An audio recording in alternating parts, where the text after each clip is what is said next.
you should try to generate cash flow or money from four different sources. As an employee, as a self-employed person, business owner, as an investor. If you marry those two things, that's what I've been trying to do with my life. Caution. Listening to this podcast may motivate you to make positive changes in your life, identify ways to accelerate your career trajectory, and develop a path towards financial freedom. This is the Career Meets World podcast, and I'm your host, Edward Gorbis, and I've spent the last 10 years focused on helping thousands of people advance their career while in parallel teaching a secret recipe to reach financial independence. And I'm here to share the untold stories of successful people and teach thousands of listeners how to develop a growth mindset. Our minds are malleable, and everyone has the power to change their mindset through perseverance, dedication, and a passion for learning. So if you're ready to skyrocket your business and financial literacy, turn up the volume and let's dive right in. This is the Career Meets World podcast. I'm super excited for today's show as we have a financial wizard with us. Juan Mendez currently works at Blackrock, a global investment management corporation based in New York City. He's a vice president and a fixed income portfolio manager with a focus in U.S. investment grade corporate bonds. Before Blackrock, Juan was a portfolio manager at Morgan Stanley and a risk analyst at GE Capital. He also received his Chartered Financial Analyst certification, or CFA, and graduated from the University of Puerto Rico. In parallel, Juan also runs his own real estate business with a focus on long and short-term rentals in Florida, which we're going to learn more about today. And in his spare time, Juan loves to play tennis, ski, read business books, and is a huge whiskey fanatic. With such a diverse background in his personal and professional life, we have a great deal to discuss. Welcome to the show today, Juan. How's your day been? Not bad. Monday afternoon here in Kissimmee, no complaints. Sounds like you're living the good life. Thanks again, Juan, for joining us today to have this intensive, deep conversation about your background, what you're working on, your real estate business. Really appreciate it. I have been fortunate to know you for a very long time, probably almost 15 years now at this point. And you've become this incredible human being. You grew up in Puerto Rico. You most recently lived in New York and now have, through the pandemic, migrated down to Florida to continue working on your real estate business as well as all of your work through Blackrock. And again, it's exciting to have you on to talk about your experiences. And I want to make sure that our audience gets to know the real Juan Mendez and hear it from you. So can you tell us a little bit about how your background, how growing up in Puerto Rico shaped who you are today? Well, as you mentioned, I was born, raised, and educated in Puerto Rico. My father was a banker, and my mother was a commercial real estate agent. So since I was a little kid, I was deep into the finance world, the real estate, and I would say more importantly, business. So all of that shaped the way that I grew up. And surprisingly, when I went to college, I started studying computer engineering because I loved building computers. I loved programming, trying to install as many operating systems as I could on my computer. So I decided to start with computer engineering. But one day I started day trading, actually in the middle of one of my internships. And I realized that I was making more money day trading options than on the internship. And that's when I said, you know what? There seems to be something here on this finance thing, these investments things. So why don't I switch my degree from engineering to finance? And a few years later, here I am. So you quite literally started options trading and then chose to change your degree to finance. Not a move I'd recommend immediately. And the reason for that, I think the reason I'd say that is we got to go deeper. What inspired you to day trade options? How did you learn to do that? One day, back in Puerto Rico, I became what is called A plus certified, which is a certification you can take by CompTIA. At least that's what it was back then. And with that, you became a computer technician. One day, I was fixing the network of one of my parents' best friends. And when I went there to their house, I noticed that they were trading stocks. And I saw on her account that she had over $100,000 in investments in stocks. And back then, for me, $20 was a lot of money. But when I saw 100,000, my mind was blown away. And I asked her, "What is that?" And she told me, "Oh yeah, that she actively trades in the financial markets." And that's when I became interested in the financial markets, in stocks. And of course, I barely had $1,000 back then. So you can either trade equities or you can really leverage your position and trade options. So I jumped into options trading. So, for the average listener, can you explain the basics of options trading, what it is, and where the leverage play comes in?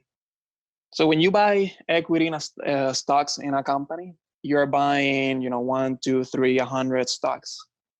An option, which is a type of what's called a derivative, which means that it takes its value from the underlying security. So in plain English, it means that when you buy an option, you have the option to buy a specific amount of equity of stocks at a specific price. So for example, if you want to buy Apple, you can play a couple of $100 in Apple, or you can buy a contract that gives you exposure to 100 shares of Apple with far less money. So you cap your downside at the amount that you pay for that option, which is significantly less than for the equity, but your upside potential can be, in theory, unlimited. And that's what's called a call option, which allows you to participate on the upside of the stock. And similarly, you can buy the opposite. Let's say you think that a company will fall in value. You can either short the stock, which can be complicated, or you can buy something called a put option, which pays you as the equity price goes down. And that's where we get the leverage part of it. So, you started your transition and migration from computer engineering all the way into a finance degree. You made that switch. You learned more about the markets. You naturally networked with more people in that world. What was your first introduction after you graduated into the finance world? First of all, in the middle of my bachelor's degree in finance, somebody who was a very good friend of my parents told me about this thing called the CFA Charter, which is a Charter Financial Analyst Program, which is a series of tests. To be more specific, 3 tests that you can take. And if you pass them, you become a Charter Financial Analyst or a candidate. And after that, you need 4 years of studies. But that is a very challenging set of tests, if you want to put it that way, that gives you, at least in my experience, gives you a lot of knowledge into the investments world. So back in college, I started pursuing this charter. And that's when I realized that I really wanted to do finance. So right after graduating from college, I had my first experience at GE Capital there in Connecticut, where I became part of their risk management program. What was that experience like? You just finished college, you're in the midst of getting your CFA and going through that process, which by no means is easy and takes a lot of diligence and discipline to get through. But you started at GE Capital. What were you doing on day one? On day one, first of all, trying to figure out how the life in the US is. On day two, trying to figure out the culture. On day three, learning how to use Excel.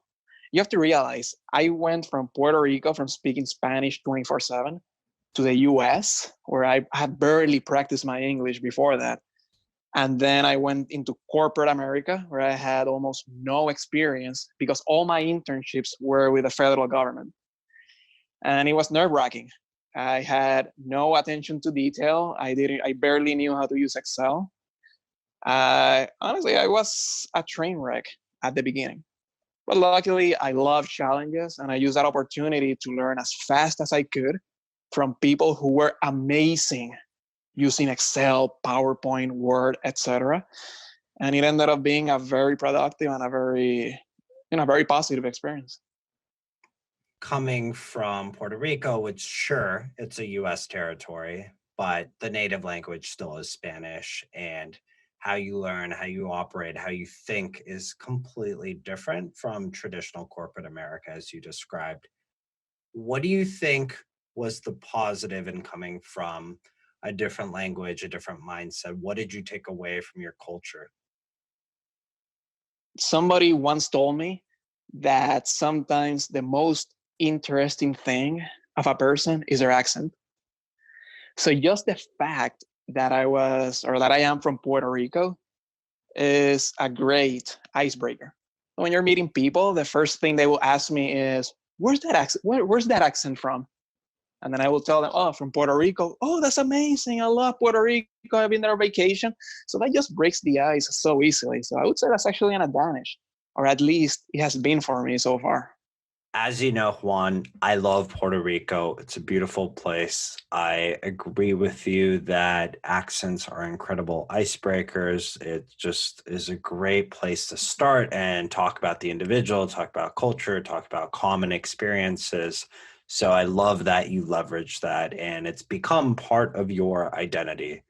And as we continue to think about who you are and what you've overcome and established for yourself in life, I want to kind of go back to G Capital and your experiences there and really uncover and tap into some of the difficulties that you went through, some of the challenges that you experienced as you got started there. Because as we've talked about this separately, there were so many smart individuals there.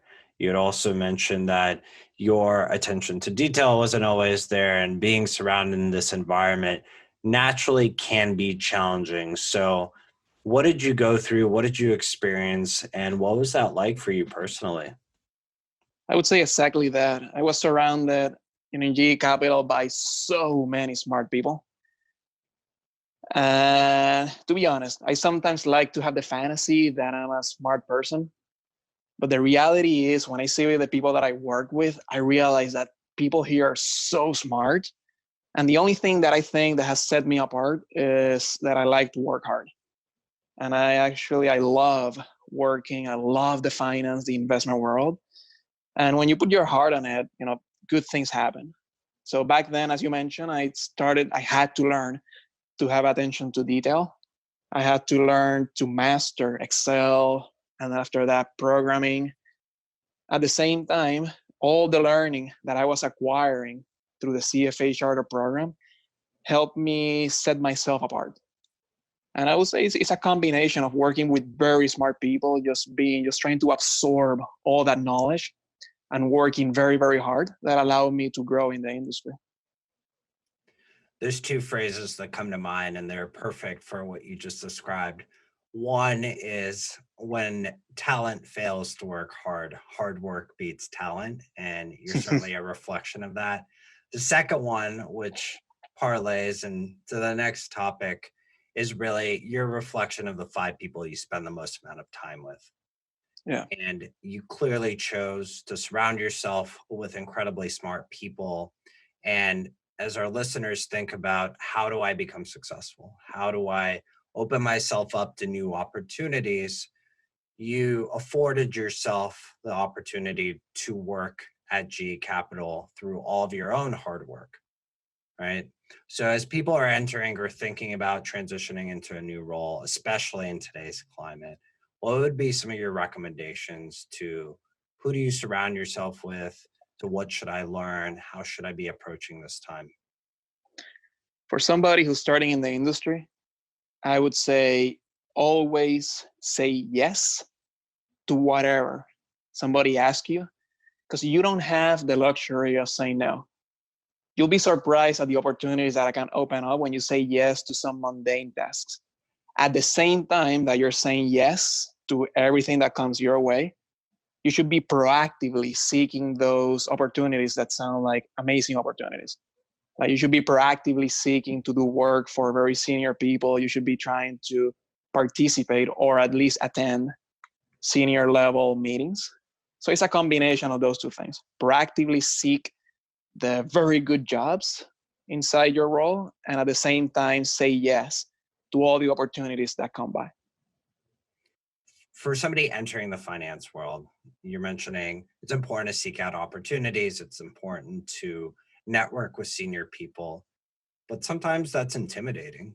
And how do you break your mindset to want to say yes or have an opportunity to say yes to something? We have to find those moments where we can actually approach some of those senior people. What was that like for you, and what can somebody emulate today? What I've seen is that the people that do well early in their career are the ones that are willing to get the job done. Especially when you come as an intern and a first year analyst.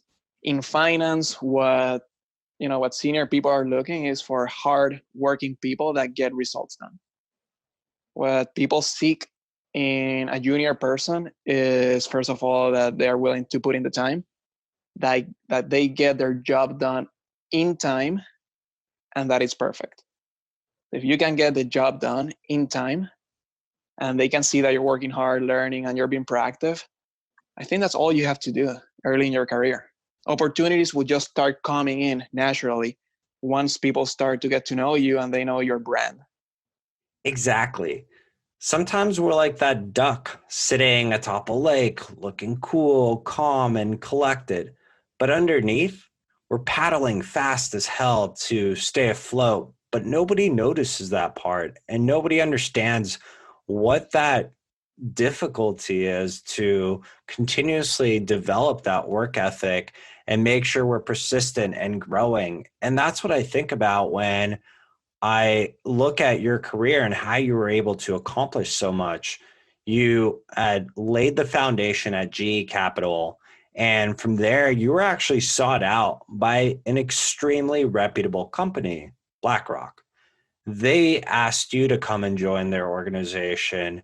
And I commend you for being one of those individuals that had built so many great relationships and built such an incredible personal brand by working hard.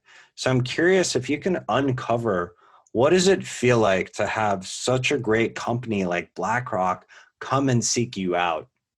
To be honest, I was surprised. And there's actually a funny story in this. After G Capital, I went to Morgan Stanley. That's another story that we can delve into.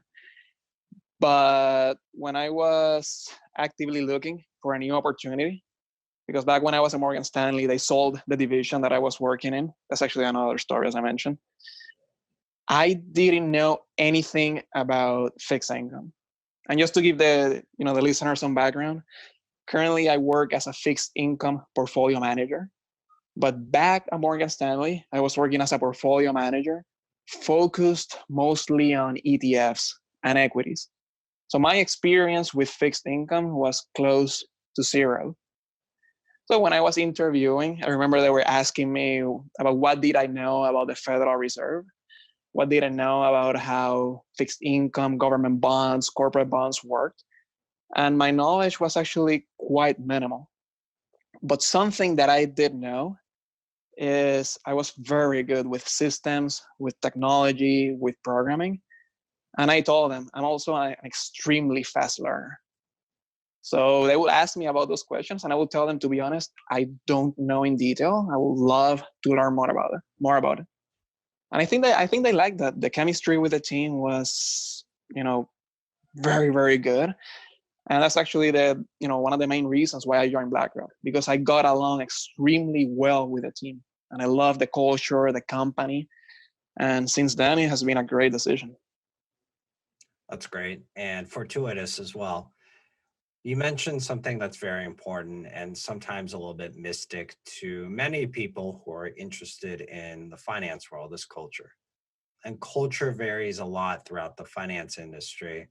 What is it like in BlackRock, and what can you demystify for us about finance culture in general? Every company has a different culture. I've been lucky enough to be, to have been already at three companies, GE Capital, Morgan Stanley, and now BlackRock. And each one has a very different culture. At BlackRock, something that I've, that I recognize is that everybody tries to be the best in the industry at what they do. It's a culture of excellence. It's a culture that demands that you give your best every single day. But it's a culture that also rewards you because you are surrounded by so much talent, and everybody there is very willing to teach you, to spend time with you so you can learn what you want to learn. And as our CEO says, you need to be a student of the markets, you need to be a student of technology. And every single person that I work with breathes that culture every day.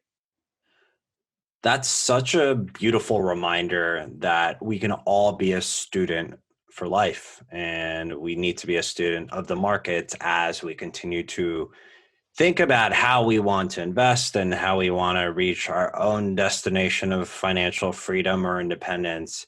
And if we zoom out of your career and think about your relationships with investing, the markets as a whole, I'm curious if you could share a little bit about how you invest. Early on, you had mentioned that you started with options trading. What are you doing today? How are you thinking about how to diversify your own portfolio? First of all, I personally think I'm a terrible investor. And what I say about a terrible investor is not only that I am a terrible investor, but almost everybody is. So the rule in my life is if I'm not extremely good at it, just have a system that works for you. So I do that for real estate, I do that for everything.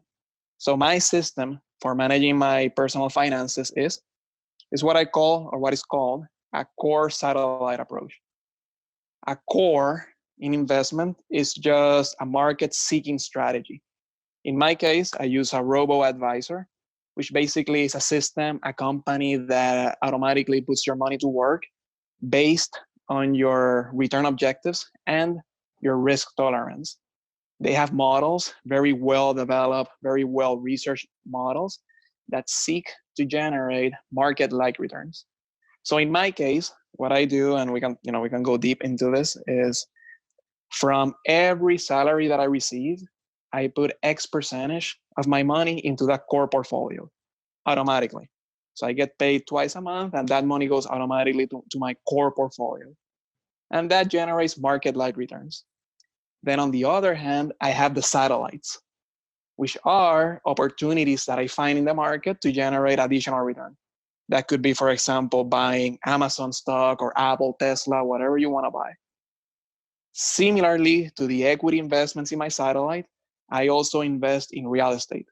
And I also consider real estate one of my satellites. So I have a core portfolio of market-like returns. And then I have different stocks that I use. I also have gold. I also believe in gold currently. And then real estate. And then that's how I manage my investments. I actually might have to borrow that strategy myself. It's a brilliant one and a good way to think about how to consistently invest on a monthly basis by setting a certain amount of allocation of funds towards the markets themselves. So, without divulging too much about your personal finances, what would be your recommendation on how much one should start investing on their own on a monthly cadence? That's very simple. Just calculate how much you get paid, subtract your expenses, and then try to come up with the amount that you want to save. Let's say that ends up being 20%. So 20% of your check goes automatically to your savings account, your robo advisor, your whatever you want to put it. And the great thing about that system is that whatever is left on your checking account, you can do whatever you want with it because you're saving already automatically. So you're already saving, let's say 20, 30, whatever you want to save. And then whatever is in your checking account can be used. And I think that's important because something that I see from people is either they spend too much or they don't spend enough. I've seen both extremes. And I think the primary reason is either they don't have the discipline or they don't know how much they can invest or how much they can expend. So maybe that's an exercise that can take a few minutes to come up with that number. And then trust me, it's great to know that it's a Friday night and there is money in your checking account. And you know you can spend it as much as however you want, guilt-free, because you already saved. Exactly. It's important to figure out what your appetite is for investing, for savings, the importance of knowing what your expenses are and figuring out that simple math equation. The beauty is there are many tools on the market for robo advising. I know you personally use Betterment. There's also ones like Wealthfront, Stash, Acorns. There's a parade of different ones. What actually made you choose Betterment and trust in their platform? I started doing that a while ago when Betterment was just starting, and there were not that many competitors out there. And they just had their theory line up. They had a very easy system, and it's a system that continues to evolve. I keep receiving their emails. I love them. They keep evolving their system. And I just like that. They have a nice system. I like their investments, and it's so seamless that I have to pay no attention to it. And I love that. If I don't have to pay attention and I trust it, that's the sweet spot. And that's the beauty of robo investing. You set your strategy and you create your system, as you mentioned, and you let it flow. And it clearly has proven to be a great system for you because, as we've talked about offline, and I want to introduce now to our listeners, you've taken a lot of those earnings and created a new strategy for yourself. And one that many people many people aspire to accomplish, but few know how to truly get there, which is build your own and personal real estate portfolio. And you started doing that early on after you saw success with robo advising. Walk us through that. How did you make those decisions and what were some of the things you learned along the way? So I got into real estate investing by mistake. The very short story is I wanted to move my parents from Puerto Rico to Florida. And I told them, I've saved some money. If I buy you a property, would you be willing to move? And they told me, absolutely, why not? So I started reading books because I didn't know how to deal with taxes if I bought a property in Florida that my parents lived in. Like, if they pay me rent, what do I do with that money? So anyway, I found a property, I bought it, and I told my parents, hey, the house is ready for you. When are you moving? And they told me, well, I don't think we're ready to move to Florida yet. I'm like, are you kidding me? I just bought you a house. What am I supposed to do with a house in Florida when I'm in New York? And that's when I started reading about property management, etc. And I put the house in the market. And immediately I was able to find a tenant. And I started cash flowing. I started making money out of it. And I realized, what? That's actually not bad. Now every month I have a little bit more money. So I save a little bit more money and then I bought a second house. I told them, hey, you want to move? They didn't move and I was actually very happy they didn't. So I also put on the market, I rented. Finally, when I bought the third house, that's when they finally decided to move to Florida. That's really funny. It's interesting. A lot of people think there's this perfect plan set in motion where you create your real estate strategy, buy homes, you start putting it on the market through a property manager, and poof comes cash flow. But instead, it sounds like it all happened by mistake. And again, it was all fortuitous and you learned through that process. How many homes do you own now? Currently 7. So you went from one accidental home to 7 homes. You're starting to build a true portfolio management strategy with real estate. What is that like? What is the process? What is the upkeep? What should somebody learn about that process? The first thing is, it doesn't matter how many books on real estate you read. Once you do your first deal, that's when you realize how much you're learning. before I bought the first property, I remember I read 6 books on real estate. And when I was going through the process of finding the property, getting somebody to inspect the house, getting the mortgage, dealing with the insurance, with a with a title company, etc., I realized I didn't know anything. So every single day through the process, I was learning. So if real estate is something you want to do, probably the best way is to just find a nice property inside your budget in an area that you know and go for it. Best thing, you start a business. Worst thing, you have an asset. It could be a liability at the beginning, but you should be able to find a tenant, and you'll learn a lot through the whole process. And there's definitely a lot to learn about real estate. The number one thing that most people learn is location matters first. And you chose to buy a home for your parents initially, at least in Florida. Was there a specific rhyme or reason to why you chose Florida, or is that a market that you had done extensive research on and chose this to be the greatest investment? So my sister at the time was living, actually she still lives in Florida. To be more specific, she lives in Central Florida in a city called Lakeland. So when I bought my first property, I bought it in Lakeland. I didn't know the area that well. It sits right between Tampa and Orlando. So my thought process is, I know somebody that lives there, somebody who's family.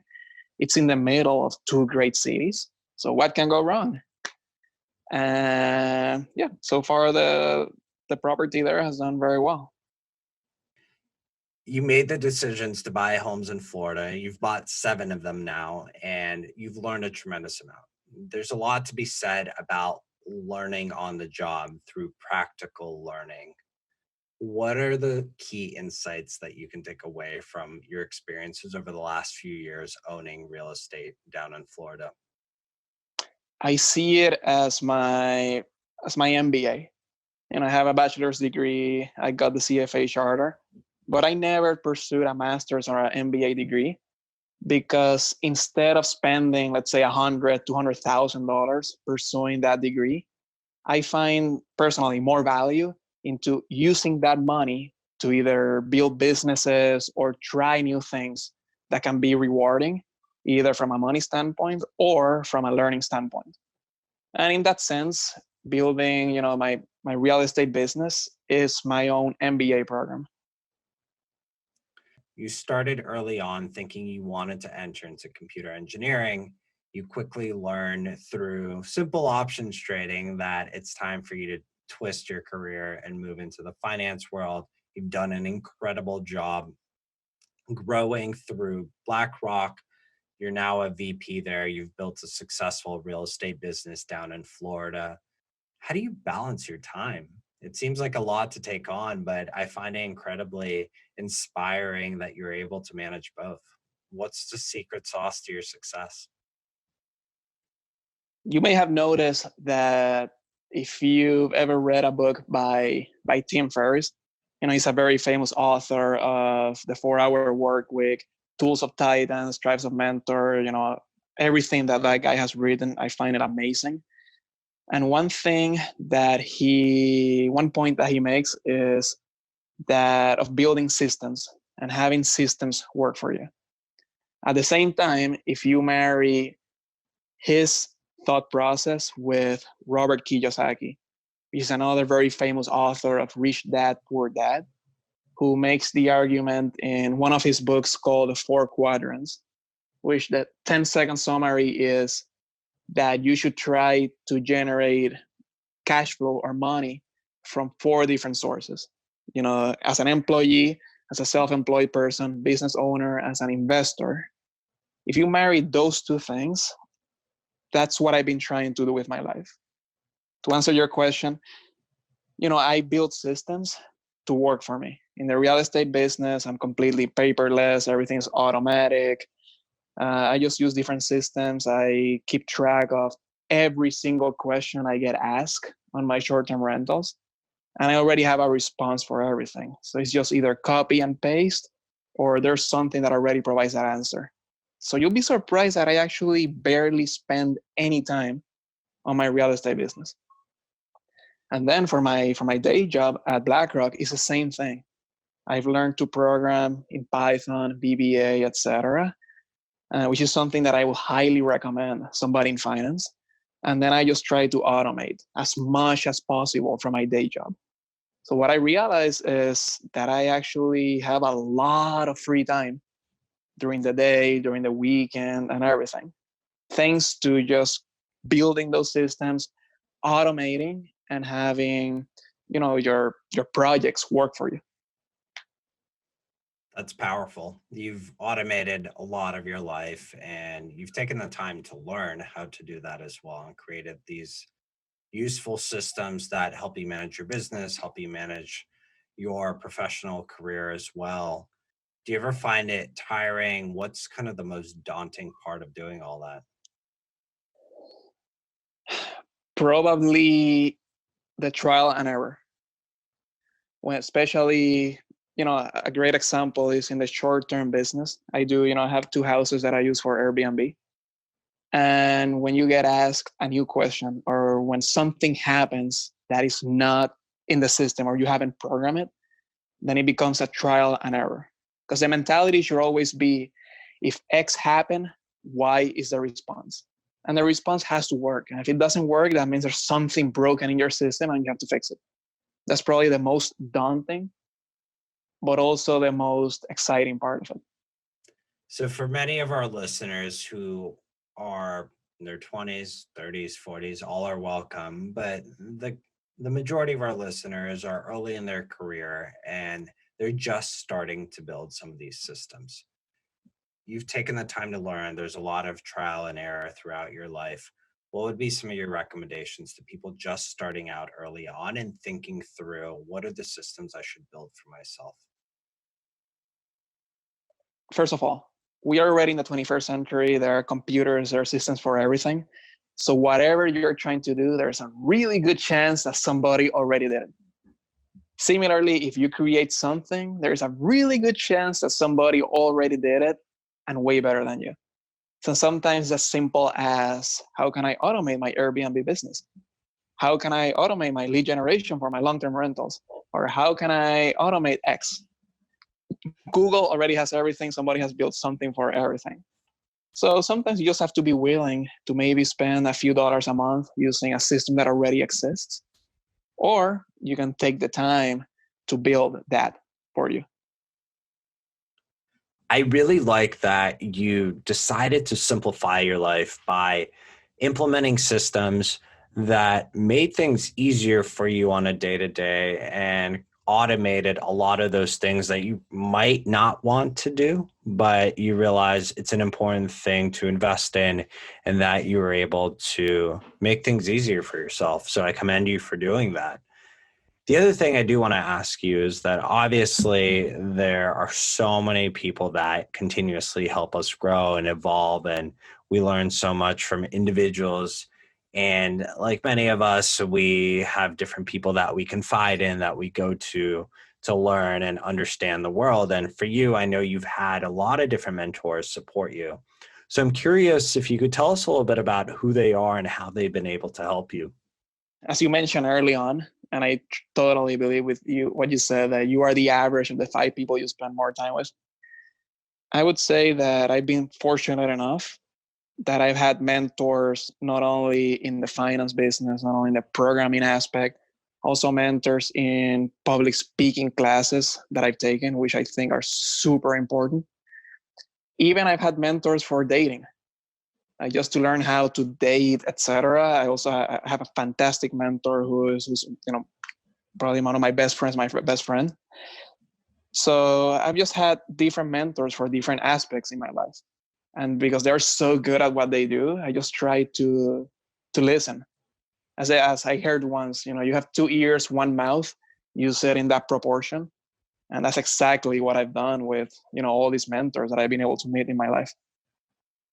Exactly. To extend that, I've heard since we only have 1 mouth and 2 ears, we should listen more than we talk.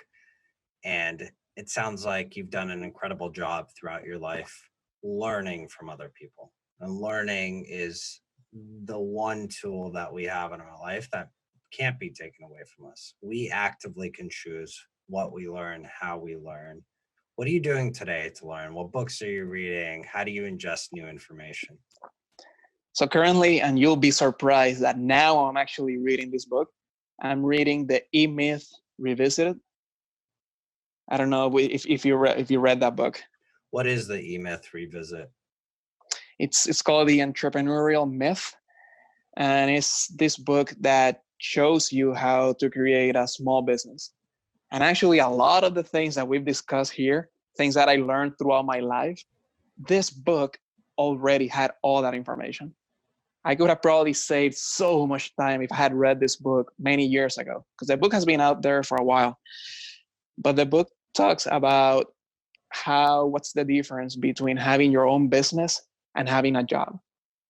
Because if you have your own business, or that's what you think, but suddenly you were to not work on your business, would the business still work? If it doesn't, it means that you don't have a business. It means that you have a job. So that's actually the same mentality that I apply for my real estate business. I'm trying to build something that if I were to stop doing everything, it will keep working the same way as if I was there. That makes so much sense. It's almost like building a machine that once in a while you certainly need to maintain, but more often than not, it's able to operate on its own.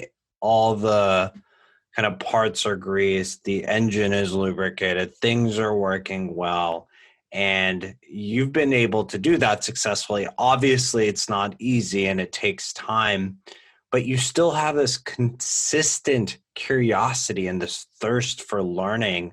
I'm curious, where does that innate drive come from to want to learn and want to better yourself? First of all, actually, you mentioned that I become a machine. That can actually be the biggest weakness of somebody. And maybe we can take this a slight deviation from the question.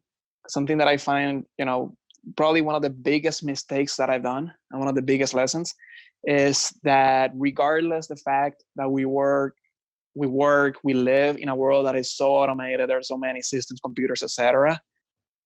The main difference between an employee and a senior executive or a manager is the people skills.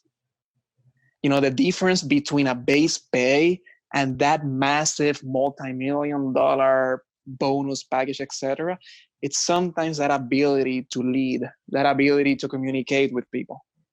So even though I spend so much energy, so much time building systems, etc., at the same time, something that I'm working towards is spending less time on that quantitative aspect and start spending more time in the qualitative aspect and developing my EQ rather than my IQ. I love that. This idea that it's always important to develop our EQ. But I'm curious, how does one go through that process of enhancing one's EQ? Back in the days when we were going to bars and restaurants, seems so far away, right? Uh, Back then, obviously, the best way was, going to parties, forcing myself to leave the apartment and go out and socialize. These days, I find myself, not only by the fact that I'm working from home, I don't know if everybody has this experience where you're actually spending more time working than when I was in the office, but I'm making a conscious effort to participate or to attend more meetings. I've always been against meetings. I always try. I just like to do my stuff, automate my stuff, and get out. But now that we are in this situation where we're working from home, we're not spending that much time with people, I'm starting to find the true value in having meetings, in showing my face out there. Because something that I see a lot of people do when they are in this Zoom video conferences, WebEx, etc., is that they turn off their camera, so you never see them. There's so many people I haven't seen since March that attend every single day meetings. But just showing your face actually, I think, helps you make sure that people still recognize you, they can still see you, they know you are there. So I think that's actually very powerful. You bring up some incredibly important points. And as a lot of people are trying to rebrand themselves right now and still continue to be incredibly impactful and respected at work, as we jump on more video conferencing calls with our peers, our clients, our managers, we need to remember that how we communicate is a big part of how people perceive us, how we are identified in the world. So continue to work on that. I think, Juan, you've done an incredible job of pushing this light out into the world and reminding people that it's important to continuously jump on the video call, because part of communication is not just what we're saying it, but obviously how we're saying it. And our body language is so important in conveying our emotion, our passion for whatever the topic might be. It'll take us a lot further in our career, especially during this time that is being completely redefined. So I love that you keep learning. I love that you always have this drive to better yourself. And I think our audience can certainly take that away as they have listened to your story and your background. And as we are nearing a close, I do want to make sure that our audience is able to stay in touch with you and is able to connect with you, because there's so much that you're able to provide for the world and you have a beautiful story. So what's the best way to reach out to you? Probably through LinkedIn. It's actually the only social media I'm active on. So we're entering my favorite part of the show. It's the hot seat, where we get to ask you a couple of very fast questions and learn your answers on the fly. Are you ready for it? I'm ready. If you think about the most successful people you've met throughout your career, what are the 3 characteristics that they have? They embrace technology, they embrace learning, and they are great communicators. Love it. Perfect answer. It's succinct. You're doing incredibly well. You're a VP at Blackrock. You're building a successful real estate business. What's your target retirement age? Never and now. Never and now. Interesting. Yeah. And lastly, what's your favorite Puerto Rican food? I would say probably mofongo. I love a good mofongo. Oh, yeah. Awesome. Well, that's all the time we have for today. Thank you so much for joining us, Juan. We'll share all the resources, tips, and tricks that you provided with us in the link below. Thank you again and enjoy. Thank you, Eddie. Hey, thanks so much for listening to the Career Meets World podcast. I would love to get to meet you. There are a couple of ways we can connect. You know I love my LinkedIn. Simply search for Career Meets World or Edward Gorbis and feel free to connect. Second is via Instagram at Career Meets World. And third is through our website. I have a special spot for you full of fun, free resources. All you have to do is go to careermeetsworld.com, subscribe to our newsletter, and we'll provide you the free resources to help you boost your career and reach financial freedom. And if this podcast was helpful to you in any way, please consider rating and reviewing this podcast on Apple Podcasts. This helps us help more people. Simply tap the rate with 5 stars and leave a sentence with what you liked about the podcast. Thanks so much for tuning in. Remember, strengthening your growth mindset is your ticket to success. I'm Edward Gorbis, and we'll catch you on next week's episode.